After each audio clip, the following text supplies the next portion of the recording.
Police in Columbia, Illinois walked into a house of horrors on the morning of May 5, 2009. 31-year-old Sherry Coleman and her sons, 11-year-old Garrett and 9-year-old Gavin, had been strangled to death in their beds. It would take 2 years and thousands of hours of police work before they would have justice. When the crime scene was discovered, all eyes were on Chris Coleman, the father of the family. But could a father really strangle his wife and both of his young sons in order to hang on to a high-paying job and a new mistress? Stick around to find out. Welcome back to the show. I'm your host, Ty Knotts.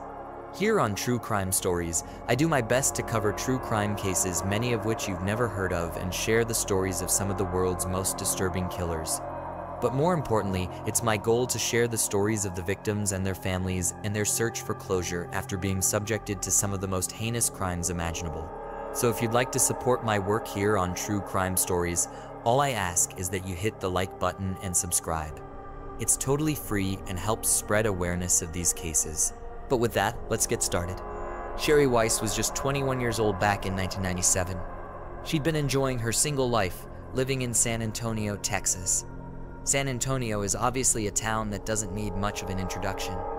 As one of the largest cities in Texas, and certainly one of the largest in the United States, San Antonio is home to around 1.5 million people. Out of those 1.5 million people, Sherry happened to meet her future husband, Chris Coleman, while he was training at the Lackland Air Force Base back in May of 1997. During their time at the base, the two attended the same K-9 training seminar and hit it off immediately. The two began dating soon after, and their relationship picked up the pace shockingly fast. Within just a few months of dating, Sherry learned that she was pregnant with their first son, Garrett. Considering the two planned on spending the rest of their lives together, they didn't hesitate to get married after hearing about their upcoming child. Chris Coleman had grown up halfway across the country in Monroe County, Illinois. He was the son of Ron and Connie Coleman, both of whom were avid members of their local church and served as pastors there. Joyce Mayer also lived in the area and worked as a televangelist, basically a preacher who works almost exclusively on television. Joyce was also the head of an international religious organization who knew the Coleman family personally. When she learned that Chris had been in search of a job within the business, she offered to hire him to work on her security team.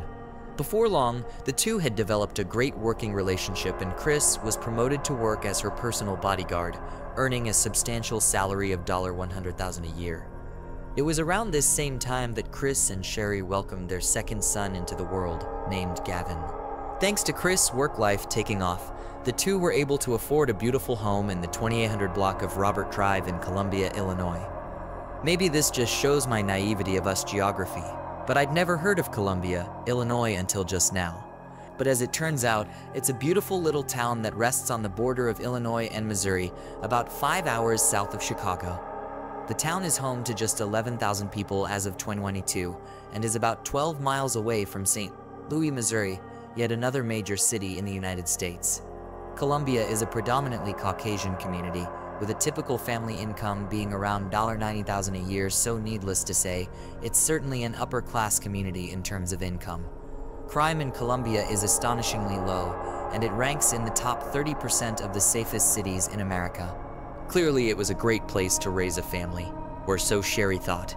Around November 2008, life for the Coleman family took a strange and dark turn. A threatening email had come into Chris' inbox, as well as the inbox of Joyce Mayer and her son. Chris let the email sit for a while, but by January of 2009, he decided to reach out to a close friend who worked at the Columbia Police Department.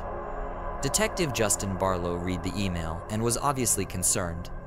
But considering it had been about 2 months since the email came in and nothing had happened, he felt that Chris and his family were safe.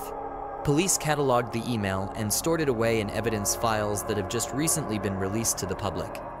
According to police records, the email was sent on November 14, 2008 at about 8 p.m. in the evening. The email was fairly poorly written, but the message was clear. I've cleaned up the grammar a bit, leading the email to read as follows. I'm sure this will make it to someone in Joyce Mayer's company. If you are like any other companies, then this email will make it to someone's account. So pass this on to Chris Coleman. Tell Joyce to stop preaching or Chris' family will die. If I can't get to Joyce, then I will get to someone close to her.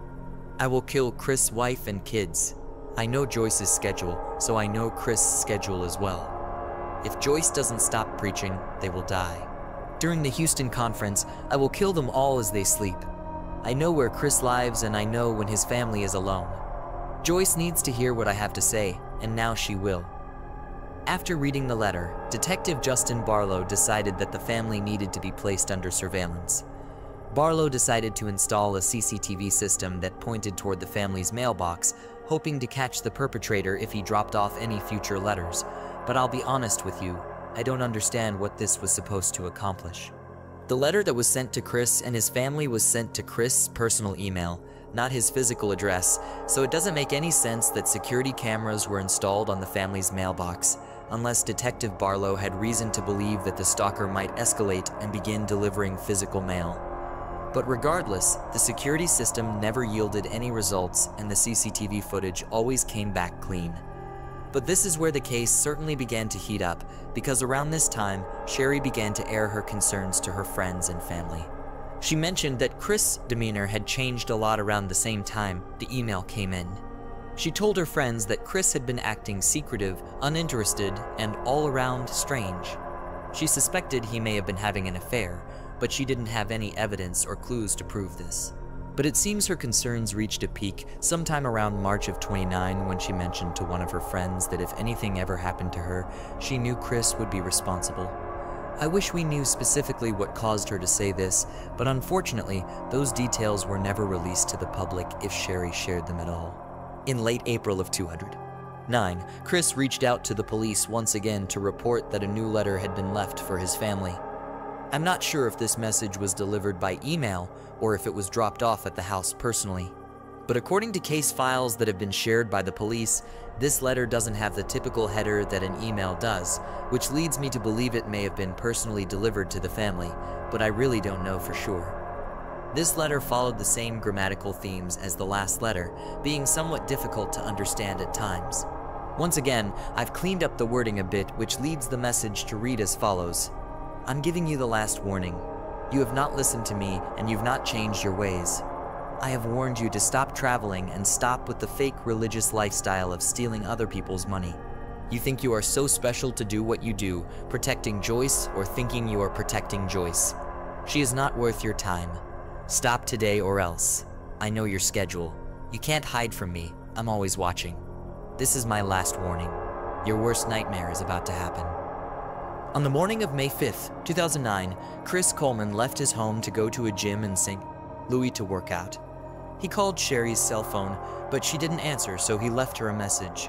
He texted her again while he was at the gym and tried to call her once again when he was on his way home, but she still didn't answer.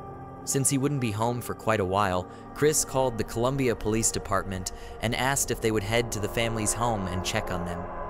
Detective Barlow arrived at the home first, but he waited for an additional officer to show up before looking around the home.